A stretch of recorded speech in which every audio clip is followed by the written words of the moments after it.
Hello guys! Magandang hapon sa inyong lahat. This is Rigas Mamas Greek channel. A fatal rules the martyrs. So ngayong hapon na to, tigyan natin sabihin sa ng ating mga gabay. So this is a weekly gabay for the month of July 1 hanggang July 7 for the sign of Gemini. So Gemini, welcome to my channel. Ano kayang messages, advices, spirit guides ang ating masasagot for today's video? Kanino kayang energy o kaganapan sa buhay ng mga Gemini ang ating mga hagilap? So guys, this reading is a general reading namang. Hindi lahat makaka-resonate, kunin lamang po ang makaka-relate sa inyo. And comment down below kung kaninong energy ang ating nasagot.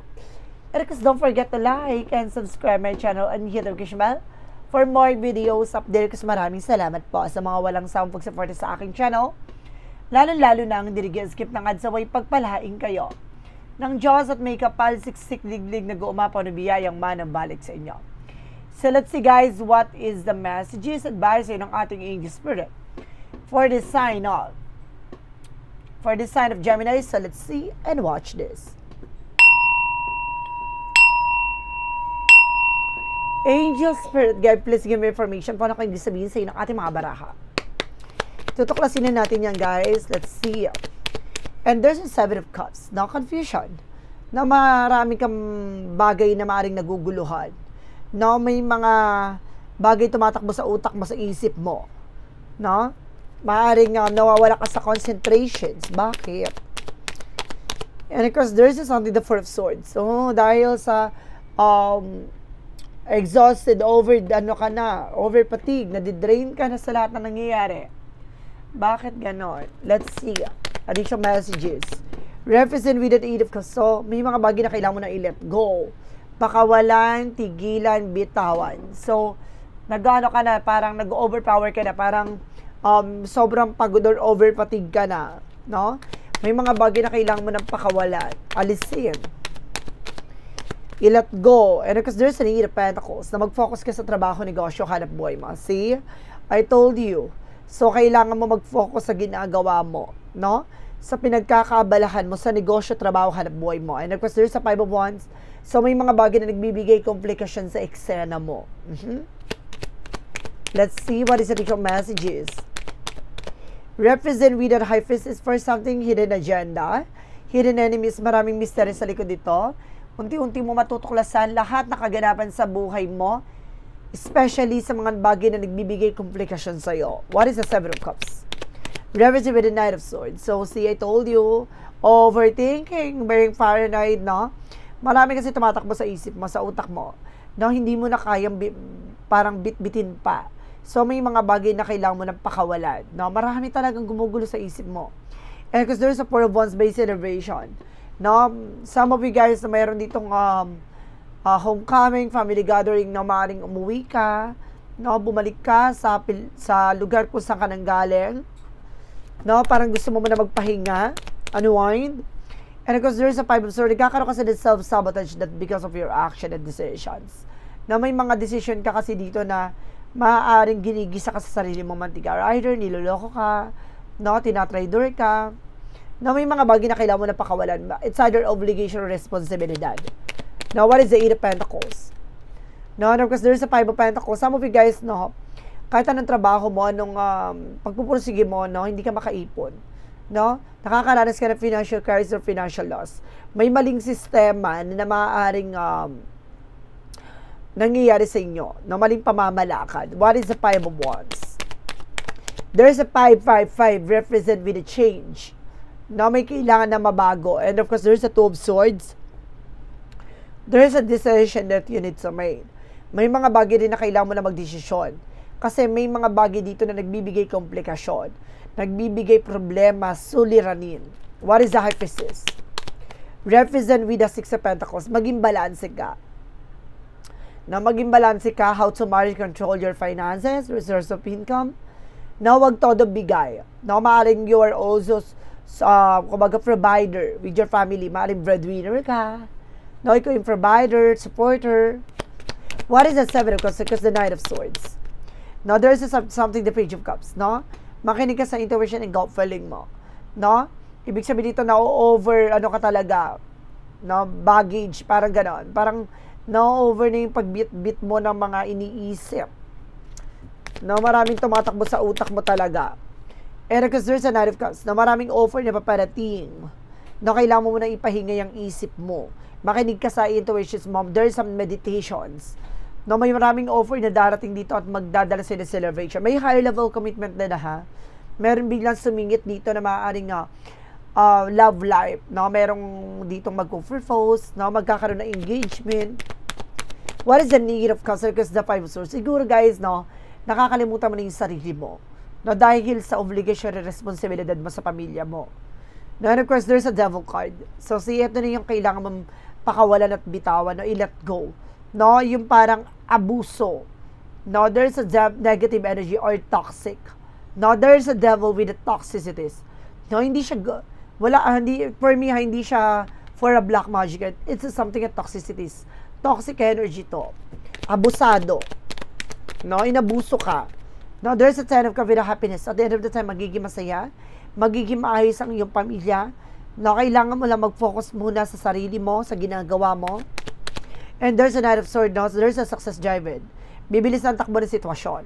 No, magkakaroon ng changes sa development sa situations mo. And of course, there's a something striker with confident, no? Kailangan mo lakasan ng loob mo, maging matapang ka. Alisin mo yung takot at pangamba mo. No? What is the additional messages for the outcome?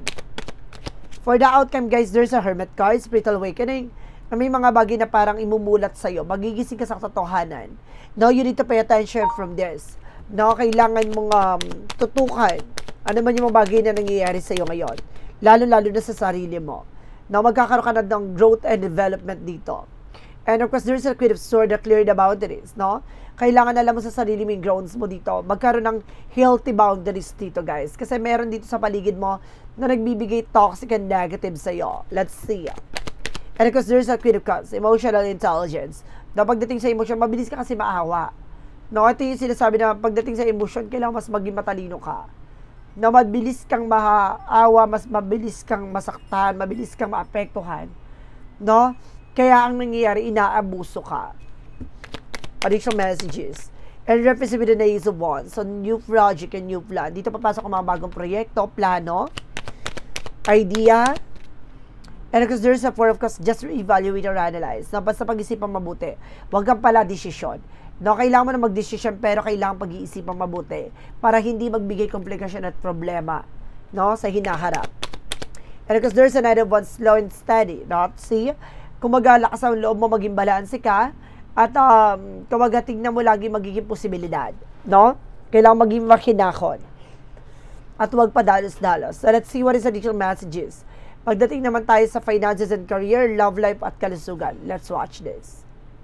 Let's see. What is additional messages for finances and career? Love life at kalusugan. Umpisa natin yung finances and career mo.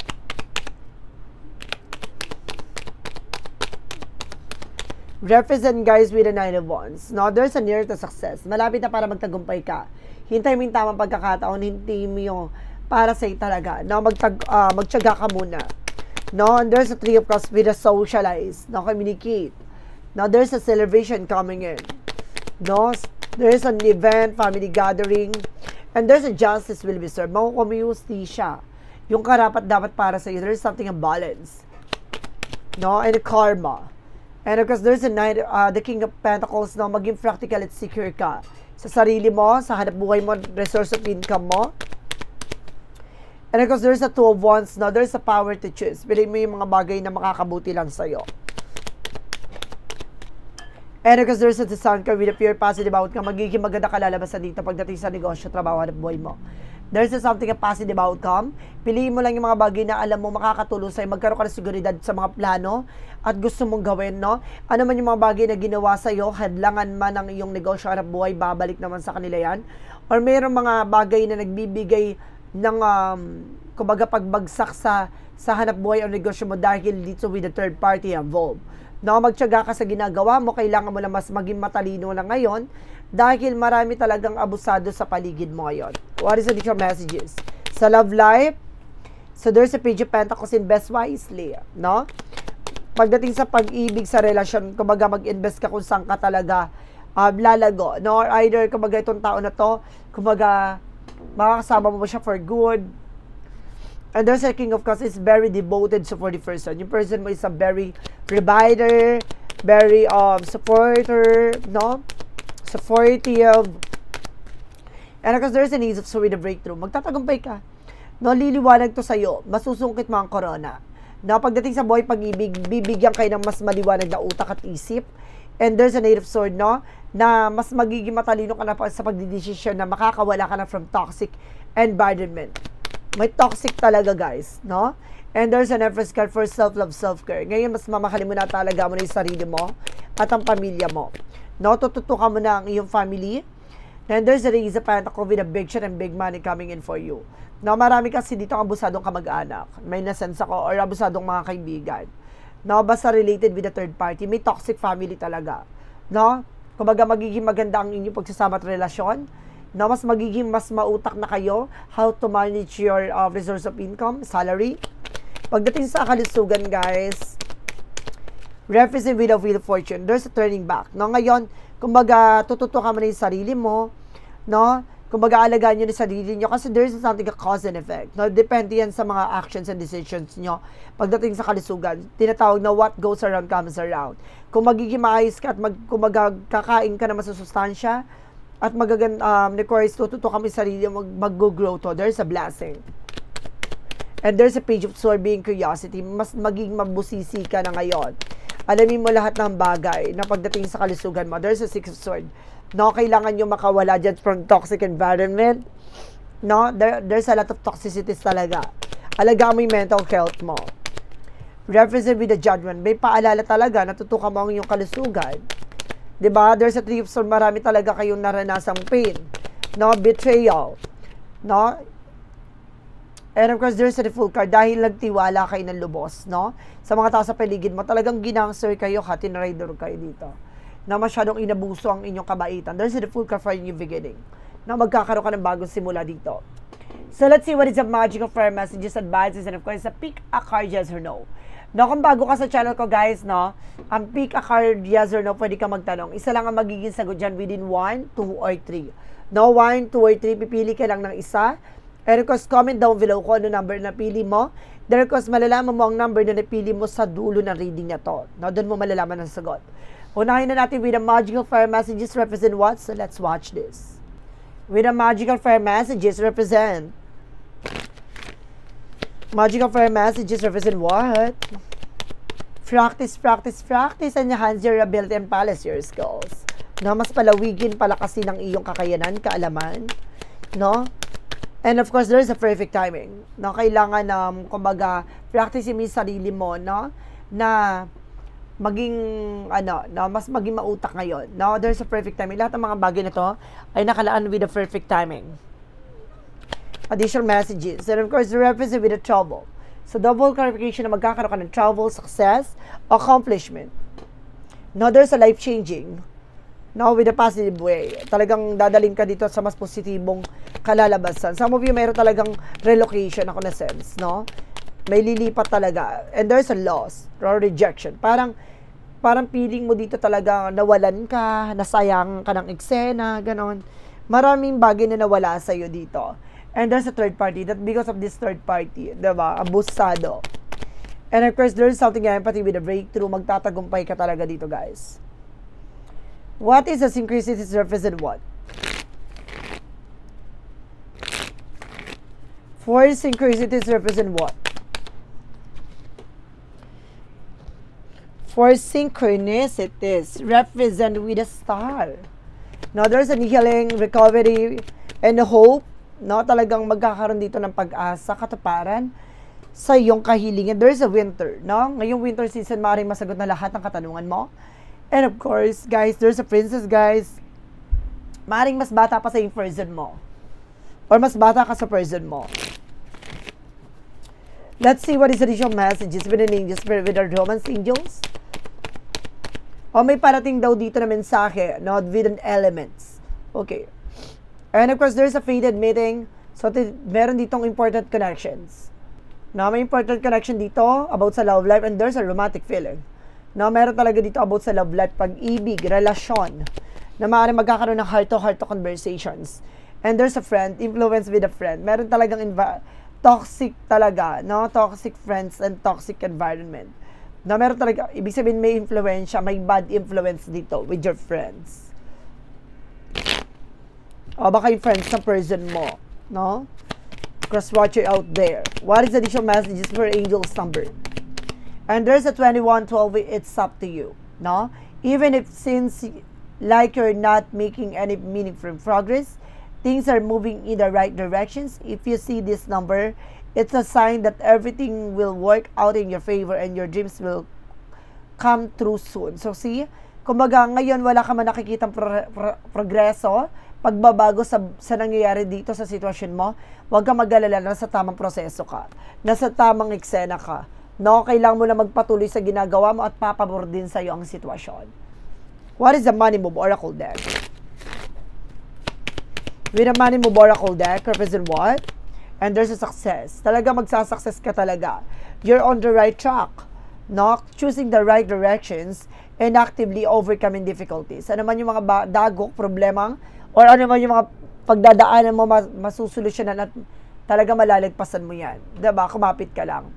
So let's see what is the teacher messages with the what lies beneath with the hidden future. Alamin na natin what lies beneath with the hidden future. Represent what? Represent guys with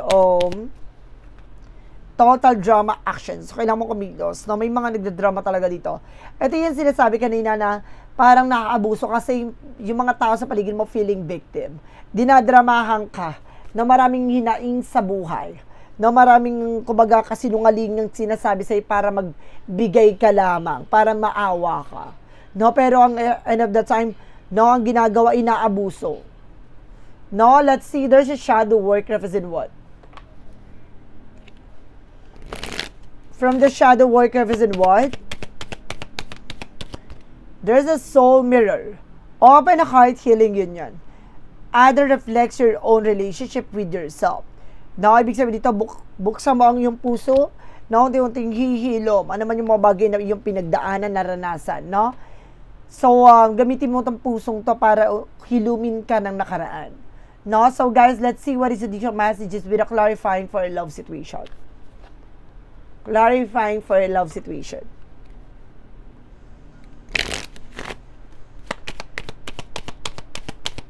Kasi may mga bagay dito with the soul mirror, guys, ha? Parang kung ano yung gagawin mo, gagawin din na person mo. Nasa mirroring stages kayo. Kaya maging aware kayo, ha? Kung maglolo ko din yung person mo. Nasa mirroring kayo. And there's a truth unveiling. Confront issue with honest revealing secrets to light the way forward. So, harapin mo ang mga problema mo at maging tapat at maging totoo ka. At maraming revelasyon, marami kang bagay na malalaman dito. No, at magdadala sa'yo ng tamang daan, no, sa pagtuklas ng lahat ng ito. No, clarifying for a life situation. Ibig sabihin dito, maaring, some of you guys, no, na maaring nagbibigay ka with your person, tapos sa ibang bansa ka, todo padala ka, tapos ang eksena pala, no, lumilingkis na pala sa iba. No, maging ingat po kayo. Now, what is the clarifying for a life situation? Kapag ganun, mas maging mauta ka, guys, no? Mag-save ka, no, for your own life, no, for your own future. Make miracles. Meron talagang himala dito sa buhay mo. No? Stay open-minded and receptive to the magic unfolding in your life. So, see, kumbaga manatili kang buksan mo ang isip mo, kaya nangyayari yung mga bagay na to. Kumbaga, parte ng plano ng ating Panginoon na kaya nangyari to, kumbaga it's a blessedness, guys, kasi hindi ka sa Kanya mag-grow. No, hindi ka sa Kanya lalago, hindi magiging maganda. Hinuhubog ka ng ating Panginoon sa lahat ng mga bagay na mararanasan mo para maging malakas at matibay. And because there's something hidden key. Maraming nakatagong susi dito. Put things together piece by piece to reveal the bigger picture. So, unti-unti mong masisilayan. Parang mahihimay-himay mo na mapagtatagpi-tagpi mo lahat ng eksena na tama ang iyong kutob, tama ang iyong hinala. What is the path of the light? Represent what? What is the path of the light? Represent what? represent with the soulful reflections. I take time for soulful reflections, allowing myself to pause and check in with my heart through deep reflections. I gain insight into my true desires. I trust these moments of quiet contemplations lead me to greater understanding and growth. So see, kumbaga lahat ng bagay na ito magre-reflect sa'yo. Kaya kumbaga kailangan intindihin mo, unawain mo lahat ng bagay na ito ay kumbaga paganda na paganda at magiging mas maayos pa. No? At dyan ka lalago at lalakas sa mga karanasan sa'yo. Kaya kailangan lahat ng bagay na gagawin mo, mag-ingat ka dahil magre-reflect to sa'yo. So let's see what is the yes or no pick a card. So let's watch this. With a yes or no pick a card, this is it na guys. Naumpisa na natin number 1. Kasi hindi nakapili na number 1 ito na yan. Let's start. Number 1 represented with a yes. Spiraling off rising tide coming out of the shell. So ito na yung panahon ng pagkakataon. No, parang lumabas ka na. Kumawala ka na sa mga bagay na kinakatakutan mo. No, parang ang tagal mo nang nakulong dyan sa sitwasyon na yan.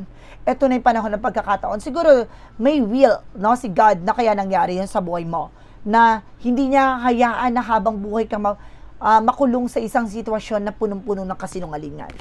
Now, there's the number 2. Represent guys where there is a no. Unfinished business, loose, and fearlessness, no? Meron mga bagay dito na hindi pa natatapos, no? Pero talagang namahinga na. Parang, kumbaga, wala na, no? Kumbaga, tapos, parang may mga bagay na hindi natapos na eksena, pero talagang winakasan ng mga kaganapan. Ganon. Kumbaga, sinasabi dito na, ano man yung mga nangyayari, no? Kailangan, kumbaga, tanggapin mo na wala na talagang pag-asa. Na hanggang doon na lang, no? Kailangan humanap ka ng way, no, paano magiging mas mahigpit ang pagkakabigkis ng pagmamahal, no, na darating para sa iyo. Kumbaga, kung may darating pa, no, alam mo dapat nitong tao na to is a very solid, no, kaya, kumbaga, sa lahat ng bagay na mangyayari, up and downs, kumbaga, still, nandun pa rin siya. Number 3, represent with yes, no, getting satisfaction, good times, happy ending. So, see, ngayon mo mararamdaman, no, na tama ang iyong mga desisyon, na magiging masaya ang kalalabasan nito, at magiging matagumpay ka, and there's a yes, no? Now, yes ang sagot sa tanong mo. So, guys, this is a weekly gabay for the month of July 1 hanggang July 7 for the sign of Gemini. So, Gemini, maraming salamat po for this wonderful reading. So, once again, this reading is a general reading namang hindi lahat makaka-resonate. Kunin lamang po makaka-relate sa inyo, comment down below kung kaninong energy ang ating nasagap.